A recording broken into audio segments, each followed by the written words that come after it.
everybody. I want to take this opportunity to introduce myself. My name is Athena, and I am a pagan, a witch. And I wanted to take this time to let you know what I'm going to be doing here on YouTube. I'm new to YouTube, and a friend of mine recently told me, you know, you give such great advice. Maybe you should try to do something on YouTube and try to help people out. Tell you a little bit about myself. I've been practicing witch for about 10 years now, a good 10 years, and it did run in my family. My grandmother was a witch, and she helped so many people out, and I hope that I have done the same, and I want to continue doing the same. So basically what I'm going to be doing here on YouTube is answering one question from each side, the Muggle side, which is people who are not pagan, non-magical folk. I think Muggle is a real word. It's not just from Harry Potter. I'm not sure about that, but that's what I was told. And the pagan side, answering questions about the craft, about how you feel, about what you should do, and everything from herbs to demons to anything you can think of. Okay, so to give you an example, this is kind of like a test trial here. And the first one is I'm going to answer is on the Muggle side.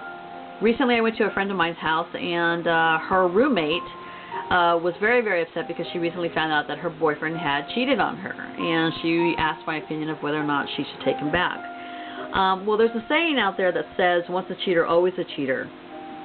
You know what? Sometimes that's pretty much true. However, there are the few men and women who do cheat on their significant other that make amends, they apologize, and they never do it again. But I would have to say, look at his past. Look at the other women he's dated. Did he do it to them? If he did it to them, most likely he's going to do it to you again. So, but the bottom line is that if he cheated, it's a symptom. There's a reason why he cheated. It's not like he woke up this one day. People just don't wake up one day and say, you know what, I think I'm going to cheat today. They don't do that. I mean, if they do, it's far and in between, but most people do it because of a reason. Something's missing from the relationship. Something's not going on. They're not happy, or whatever the case may be. And it continues, and they don't do anything about it. They don't communicate with you, and it builds and it builds and it builds, and it becomes this ugly thing, and then all of a sudden they turn around and they're cheating, you know, because it's fresh, it's new, it's not the complications of what's going on in the relationship, blah, blah, blah. So really take a look at the relationship. She's been with him for about 1.5 years, so there's definite past there. Take a look at the relationship, see why he cheated, you know, see what's really going on. I'm not condoning his actions. However, it always takes two. It's always two to tango. Always. There's always, you know, other side to the story, and so on and so forth. It always takes two. So, and also, be good to yourself. Okay? Be honorable and truthful and loving to yourself. Because, like the infamous drag queen RuPaul said, honey, if you don't love yourself, how the fuck are you going to love anybody else? And it is so true. If you're looking for someone or something else to fill a void within yourself, it'll never ever work. It may work temporarily, but then eventually it crumbles and you're stuck with yourself looking in the mirror again. And that's the true nature. You have to love yourself. You have to be okay with yourself, because if you are, then you're able to give to others, and it's not a false giving. It's not a false representation of who you are, what you have to offer.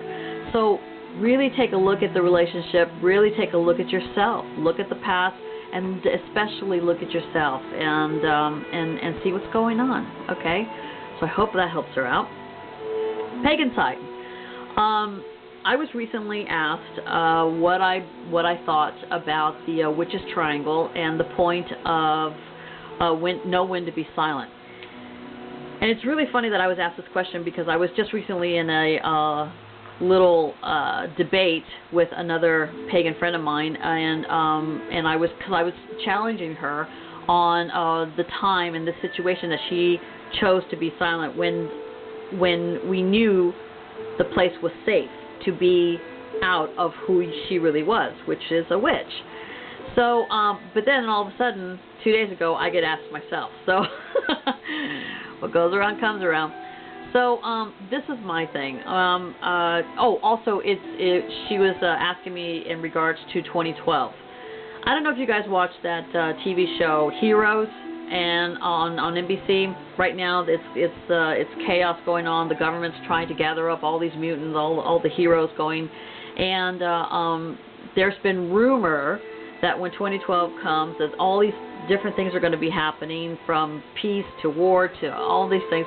Bottom line, nobody really knows. You know, I mean, I believe just be prepared. Just be prepared for anything and everything. And God us willing, nothing will happen of it, and it'll be all right. But if it doesn't, you're prepared.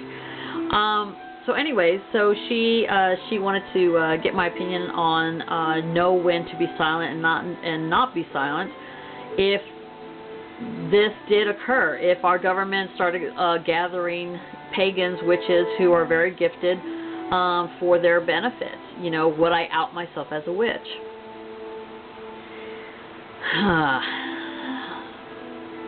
That's a hard one for me to answer, and I'll be very honest with you. And the reason being is because I'm not trying to brag. I consider myself very much of a warrior. I consider myself very much of a warrior witch.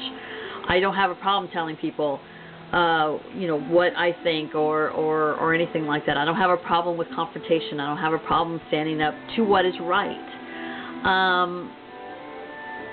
However, if it was war, if it was chaos, if Mother Nature did decide to, you know, knock out half the world and all the ice melted and whatever the case, and it's Armageddon, I guess I'd have to rethink that. And the reason being is because would it benefit me coming out as a witch to everybody at that moment? Would it benefit everybody, or would it be better that I just not say anything, or have to lie and say, you know, I completely lied about the entire thing so I could help others later on instead of the authority that is trying to imprison me?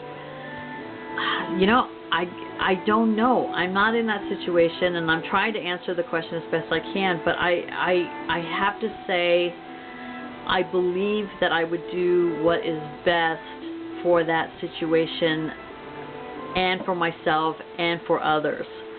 So if we if the government came in and bashed in our house and wanted to arrest us for being witches,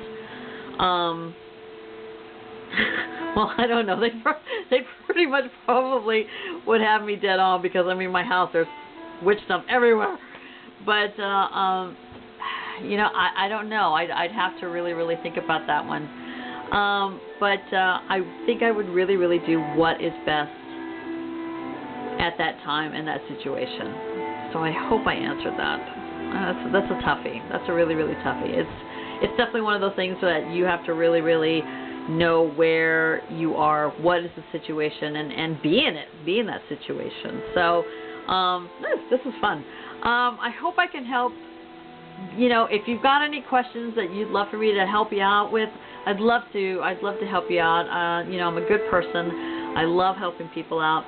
So if you have questions that you want me to help you out with, you can email me at askathena@hotmail.com. Okay, it's askathena@hotmail.com. Okay, so I hope you enjoyed, and I hope I didn't talk too long.